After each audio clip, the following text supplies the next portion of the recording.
I tried calling out Remy's name, but he still didn't respond at all. I rushed forward to check on him, only to discover that I had accidentally killed Remy with my own hands. My first instinct was to turn and run away, but I hadn't gotten very far when I suddenly stopped in my tracks. What I saw before me instantly sparked a bold idea, so I immediately returned to the scene, using all my strength to lift Remy's body. I quickly made my way to that rock crevice I had discovered by accident. Without hesitation, I pushed Remy's body down into the gap. This crevice was in a hidden location. As long as I didn't tell anyone, practically no one would ever find it here. After finishing this task, I ran straight home, across the street, without looking back.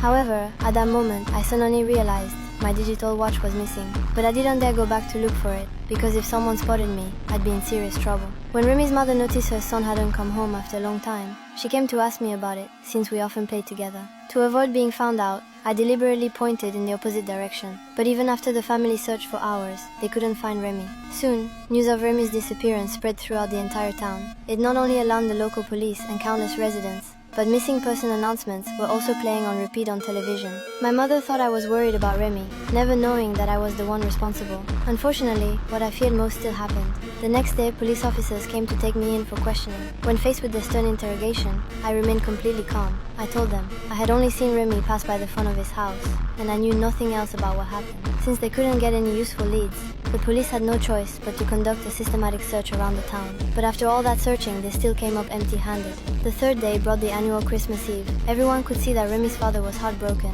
so at the priest's suggestion, everyone decided to help the police search for Remy. We all gathered at the church entrance, and under police coordination, everyone entered the surrounding forest to search. Worried that my secret might be discovered, I joined the search team as well. Although the rock crevice was very well hidden, if the search continued like this, it would soon be found. As I watched everyone getting closer and closer to the crevice, my heart became extremely tense. But then the lead officer suddenly stopped everyone. He told us all to go home and rest, saying they would return tomorrow with search dogs to continue looking. Though I had escaped danger once again, I still felt anxious and unsettled inside. I knew that when the search dogs arrived the next day, they would definitely discover everything.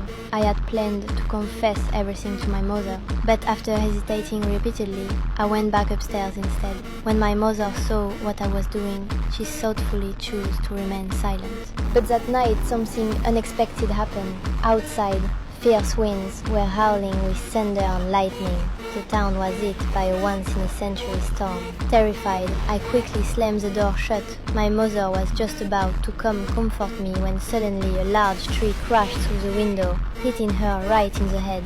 She immediately collapsed to the ground, unconscious. Just as I was panicking, raging flood water suddenly burst through the door into the house.